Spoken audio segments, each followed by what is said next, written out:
Bonsoir à tous.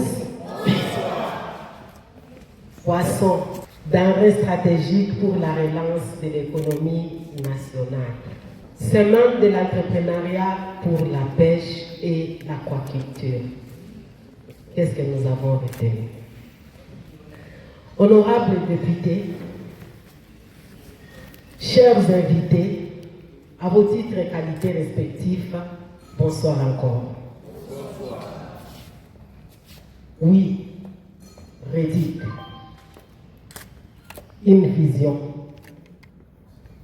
une passion, une mission, un combat, une histoire, une vie, 10 ans d'endurance.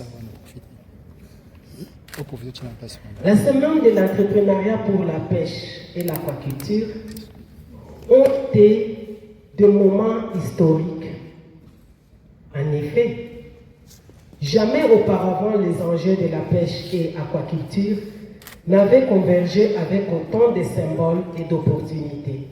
Une décennie d'engagement associatif, une célébration nationale, une démarche législative attendue depuis près d'un siècle et un contexte d'indépendance renouvelée qui est l'indépendance économique, qui est le droit à la souveraineté et à la sécurité alimentaire, notre combat.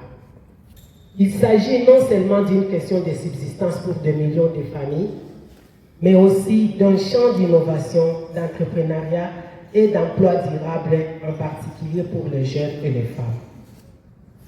C'est dans cette optique que le REDIC a décidé de valoriser l'entrepreneuriat pour la pêche et l'aquaculture comme moteur de croissance inclusive.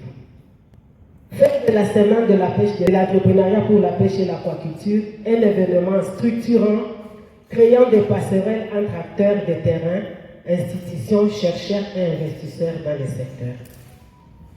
Soutenir activement l'adoption de la loi sur la pêche et l'aquaculture pour offrir un cadre juridique moderne, incitatif et protecteur des opérateurs du secteur. Et enfin, rappeler que le développement du Congo passe aussi par l'eau, ses ressources, sa souveraineté alimentaire et ses communautés riveraines. Le REDIC, fidèle à sa vision d'un Congo intégré, fort et équitable, s'engage plus que jamais à porter cette dynamique nationale afin que les générations futures puissent dire en elles aussi: la pêche se fut notre fierté, notre combat et notre réussite. Vive les Lipanda, Namisia Congo. Que vivent les femmes transformatrices et commerçantes des poissons. Que vivent les pêcheurs de la République démocratique du Congo. Que vive l'Assemblée nationale législature 2023-2028. Que vive le Marièze, que vivent les chercheurs dans les secteurs Lipanda avec le poisson congolais. Bonne fête à tous, jeudi. REDIC a déjà eu un impact au niveau national.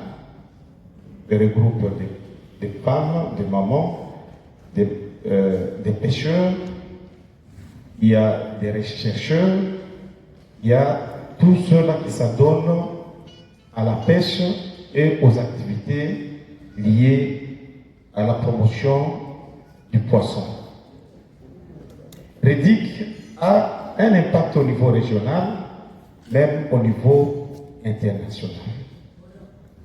Madame la coordinatrice de REDIC représente le Congo dans des réseaux au niveau régional et au niveau international, et cet impact est positif. Nous avons suivi l'exposé qui nous a présenté les conditions difficiles du travail de ceux-là qui s'adonnent aux activités de pêche. On nous a brossé l'évolution du projet de loi, son évolution et les difficultés qu'on a connues avant la fin de la session pour son adoption. La deuxième journée, nous avons connu, c'était la journée des exposés. Le premier exposé a porté sur Quel avenir sur la pêche et pêcheurs du lac Kivu et doit dans le contexte sécuritaire actuel? Pour cet exposé, on nous a montré comment est-ce que la pêche dans ces deux lacs a un caractère artisanal. Et les pêcheurs travaillent dans des conditions tellement difficiles. Pour cette partie qui est occupée par les rebelles, ces gens-là, ils ne s'adonnent pas aux activités de pêche, mais ils recourent aux pêcheurs, soit pour récupérer la ration alimentaire, ou soit pour de rançonner. Pour ce qui concerne l'exposé sur la commercialisation des poissons, la commercialisation des eaux de la République démocratique du Congo, l'or bleu, nous a été démontré que c'est possible de créer des lacs artificiels et nous permettre de vendre de l'eau dans d'autres pays. L'eau, c'est une richesse, et cette richesse peut nous amener aussi des devises dans notre pays. Il nous a montré par des calculs, dans des estimations, que cela est possible de nous faire 150 milliards de dollars. Entreprendre avec, troisième exposé, entreprendre avec impact dans la chaîne des valeurs. Il nous a été demandé à cet exposé que si on parvient à entreprendre, ça peut nous donner encore des devises et promouvoir la pêche dans notre pays, et que la pêche ou le poisson peut être égalé à d'autres éléments qui peuvent en faire entrer des devises dans notre pays. Enfin, apport de la diaspora dans le développement des chaînes de distribution de poissons. Il a été démontré qu'on peut sensibiliser la diaspora au lieu de venir investir dans la terre, qu'ils peuvent investir dans la promotion de la pêche et du poisson, et cela peut encore développer le pays. L'après-midi, nous avons suivi encore 3 exposés. La politique, normes et certification des produits halieutiques, impact d'électrification de la province de l'Équateur par le projet de développement de pêche, la pêche artisanale, une culture, un mode de vie, pratique néfaste, obstacle au développement durable de la pêche. Le 27 juin, l'apport de l'agriculture dans la lutte contre l'insécurité alimentaire et la flambée du prix du poisson. Quelle politique du gouvernement pour une aquaculture durable?